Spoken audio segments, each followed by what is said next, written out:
Following the previous video where I showed how combing is so important and how to fix an example that was wrong, I thought it'd be nice to show you how to do it from scratch and hopefully do it right. So that's what we're going to be doing now. Now this school here has got a 50 period cycle. So I'm going to change that to 50, which then just takes up to 50. So these are the periods. There could be any time during the cycle. They just represent 50 different periods. Each of these columns here, lessons happening at the same time.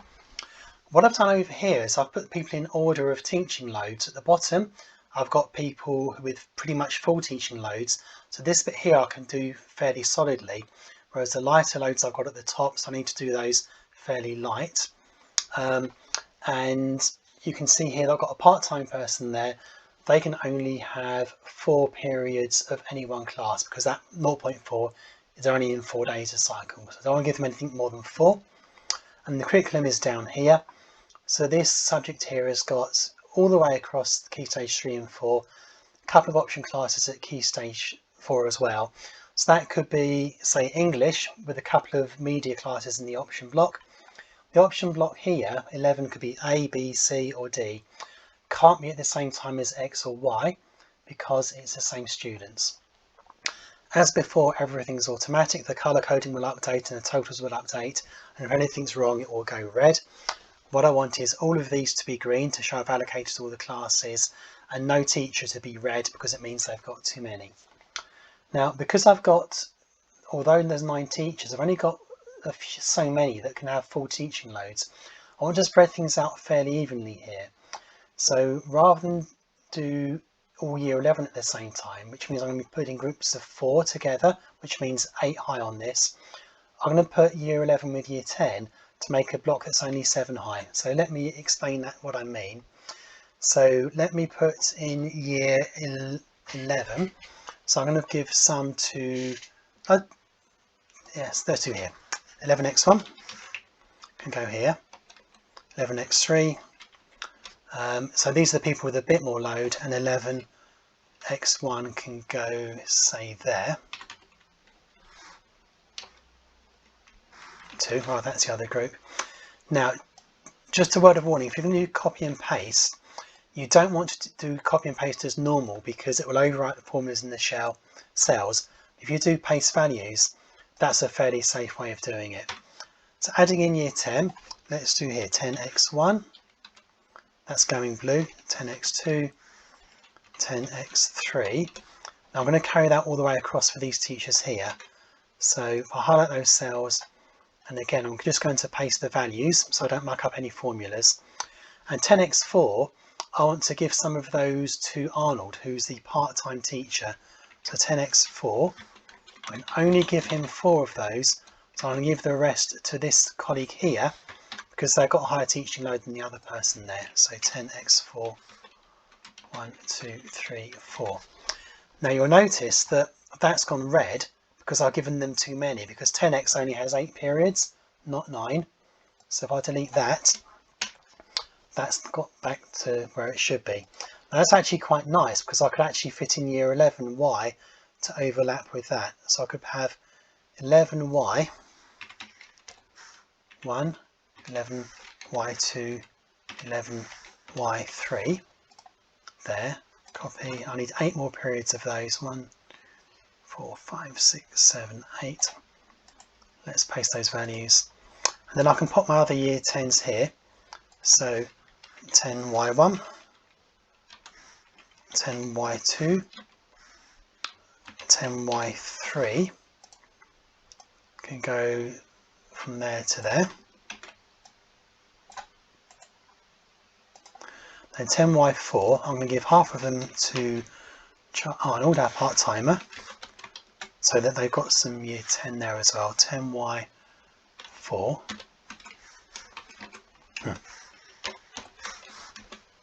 1, 2, 3, 4. I'll give the rest of those to Charlie. Wrong box.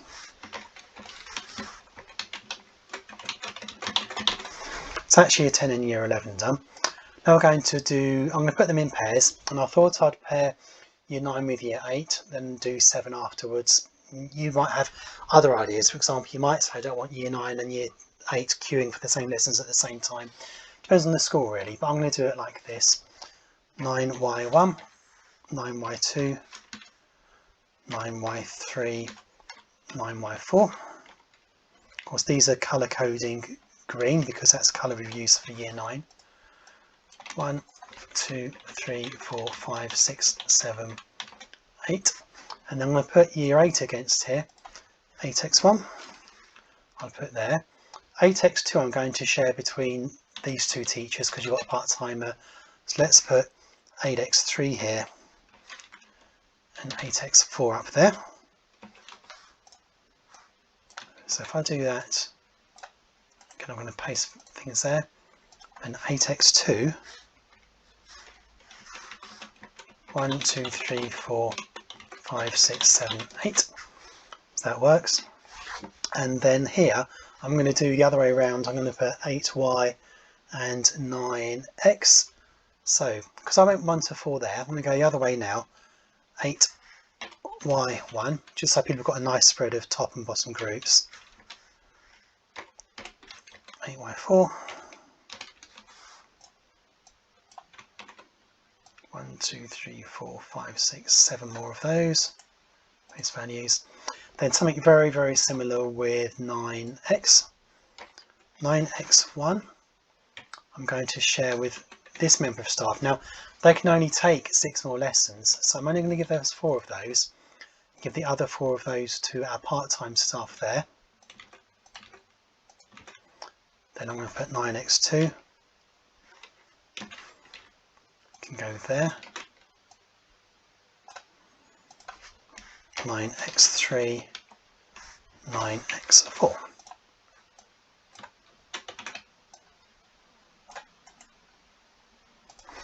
So that's all done there, green. I'm leaving this till last, the year 11 options, and you'll see why in a bit.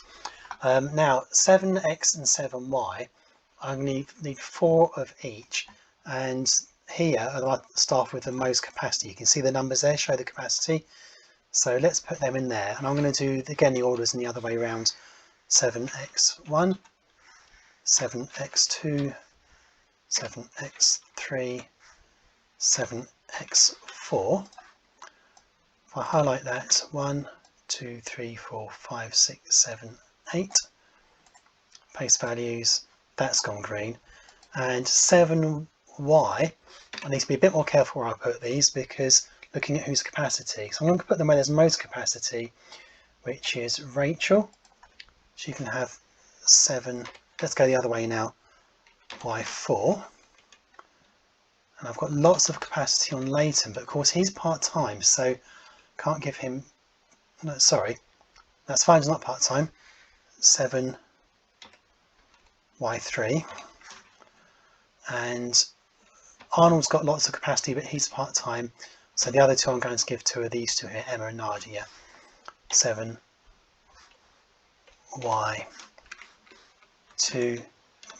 7y2, 7y1.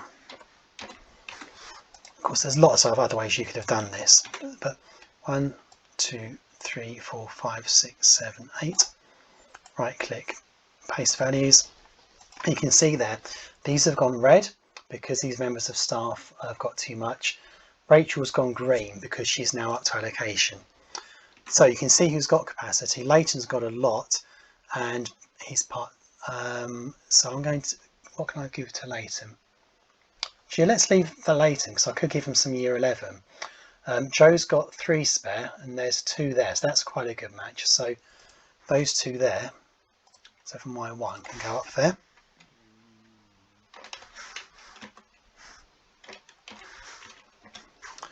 And the other person who's got a bit of capacity is Colin's got 4, so let's give him 2 from Nadia.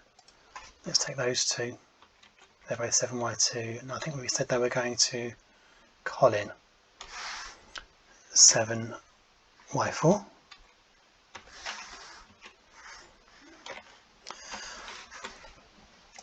So that's year 7 done, and we've just got to put in a couple of year 11y groups.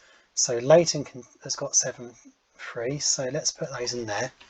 11a, which could be, say, the media studies 1, 2, 3, 4, 5. The other person is Arnold. Now I can't put them above there, in fact, because it's the same year group, but I could put them over there. Now the only problem is if I give those to Arnold, say 11C, the other group, 1, 2, 3, 4, 5, I've broken my rule about Arnold's having more than 4 lessons, but because I happen to know that year 11 have one double period within their 5, that fits, that's okay. And just to double check, nothing is red there. All of these are green. You can see there who's got a good spread of Key Stage 3 and 4 classes. So I hope that's helpful, that's done. Thank you.